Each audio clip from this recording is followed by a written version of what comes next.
परम वंदनीय सदगुरुदेव, धर्म प्रेमी सज्जनों, भक्तिमयी माता एवं बहनों, एक सज्जन का कमेंट आया था कि सार शब्द क्या है, और उनका कमेंट बार बार आता है। सबसे पहले सार शब्द का अर्थ क्या होता है, इस पर विचार करते हैं। हिंदी में सार का अर्थ होता है मूल, आत्मा, ठोस सिद्धांत। सार शब्द का तत्व मीमांसा में भी आत्मा ही माना गया है। सज्जनों, सार शब्द है क्या? सार शब्द जानने के लिए सदगुरु कबीर साहब की एक साखी पर विचार करते हैं। सार शब्द की झलक स्पष्ट मिल जाएगी और वह साखी है। कहते हैं साहब, जाप मरे अजपा मरे, अनहद भी मर जाए, राम स्नेही न मरे, कहे कबीर समझाए।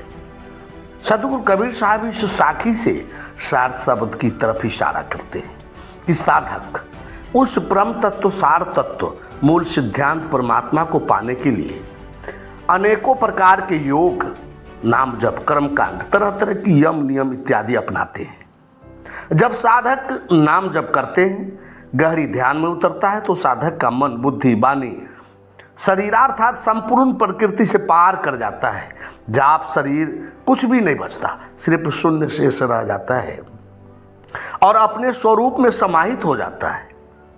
अब आप प्रश्न करेंगे कि वह नाम क्या है जिसे जपता है, तो हमें एक और प्रवचन देना होगा।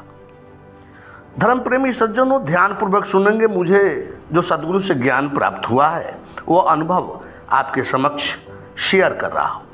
सदगुरु कबीर साहब कहते हैं, श्वासा का कर सुमिरन, अजपा का कर जाप, परम पुरुष पर धेकरु सोहंगा पे आप। श्री कृष्ण मद्भागवत गीता में भी अर्जुन को उपदेश देते हैं कि अव्यक्तो अक्षर इतिक्तो माहु परमाम गति, यंग प्राप्त न निर्बंध तेत धाम परमकमम। वह सज्जनों, जब आप श्वासा का सुमिरन करते हैं तो सांस को अंदर से एक शब्द की ध्वनि बनता है। साधक उस ध्वनि को पकड़कर आगे की यात्रा करते हैं, फिर वह ध्वनि भी समाप्त हो जाता है। साधक का निज स्वरूप ही शेष रह जाता है, जिसे आत्मा कहा गया है। आत्मा ही केवल सत्य है, आत्मा का अंत कभी नहीं होता। उसे विज्ञान में लॉ ऑफ कंजर्वेशन कहा है। वहाँ एक ऐसी ऊर्जा है, पावर है, जो सृष्टि नहीं थी तब भी थी और आज भी है, और सृष्टि नहीं रहेगी फिर भी रहेगी। कहा गया है कि energy is not created not destroyed. वही पावर सभी घट में समाया हुआ है, वही हमारा निस्वरूप आत्मा है, जिससे गीता में योगेश्वर श्री कृष्ण कहते हैं, नयनंग छिंदंती शस्त्राणि, नयनंग दहती पावक, न चयनंग कलेद्यंतापो, न सोचती मारुता। उस पावर को, उस निज स्वरूप आत्मा को न शस्त्र काट सकता है, न अग्नि जला सकता है, न पानी भिगा सकता, न हवा सुखा सकता। सज्जनों, पूरा वीडियो सुनेंगे तभी सार शब्द की पकड़ होगी, प्राप्ति होगी। सज्जनों, आप सार शब्द की ओर बढ़ रहे हैं। सार शब्द सामान्य शब्द नहीं है, वह शब्द शब्दों से परे है। सदगुरु कबीर साहब कहते हैं कि शब्द के मानने वाले शब्द तो बहुत कहते हैं, परंतु वह सार शब्द तो सब शब्द जाल एवं देह से परे परमात्मा स्वरूप है।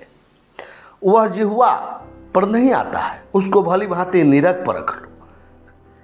एक साखी में कह रहे हैं कि शब्द सब कोई कहे, ओ तो शब्द विदेह, जिह्वा पर आवे नहीं, निरखी परखी करी ले। सार शब्द की महिमा में सदगुरु कबीर साहब कहते हैं, अनेक प्रकार के शब्द में बहुत अंतर है, उनसे अलग हटकर सार शब्द में चित्त लगाओ। जिस शब्द से साही अर्थात निस्वरूप आत्मा की प्राप्ति हो जाए, उस सार शब्द को ग्रहण कर लो। शब्द बहुत अंतरा, सार शब्द चित दे, जा शब्द साहिब मिले, सोई शब्द गहिले।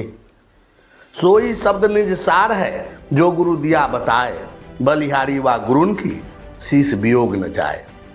कहते हैं कि जो सदगुरु ने बताया वही अपना कल्याणदायी सार शब्द है। उसी गुरु की बलिहारी है, जिसके सार शब्दोपदेश से उसका शिष्य व्यर्थ नहीं जाता, अर्थात उसका जीवन सार्थक हो जाता है। सार शब्द के ज्ञान बिना जीव प्रलय अर्थात मृत्यु के चक्कर में पड़ जाता है। काया माया देह एवं सांसारिक धन संपत्ति आदि स्थिर नहीं है, सब क्षणिक एवं छूट जाने वाला है। अतः शब्द से ही सही अर्थ विचार समझ लो। सार शब्द जाने बिना जीव प्रलय में जाए, काया माया थिर नहीं, शब्द लेहु अर्थाय, निस्वरूप आत्मस्वरूप आत्मा का ज्ञान कराने वाला सार शब्द जानकर जिसने उस पर विश्वास किया, वह कौवे जैसी कुमति दुर्बुद्धि को छोड़ करके हंस की सुमति को धारण कर भवसागर से पार हो जाता है। सार शब्द निज जाने के जिन किन्हीं प्रतीत, काग कुमत तजी हंस हवे, चले सुबह जत जीत। इस प्रकार सार शब्द की जितनी महिमा कही जाए कम है। और अंत में निचोड़ के रूप में वह सार शब्द प्रत्येक घट में उसका निज स्वरूप आत्मा है। जब साधक को आत्मबोध की प्राप्ति हो जाती है कि जड़ क्या है और चेतन क्या है, निश्चित रूप से सार शब्द समझ में आ जाता है। और जब सार शब्द समझ में आ जाता है, उसे ही कहा गया है कि उसे आत्मज्ञान की प्राप्ति हो जाती है और वह भरम भटका से दूर हो जाता है, निर्भय हो जाता है और धीरे धीरे उसकी वासना खत्म हो जाती है। शाह बंदगी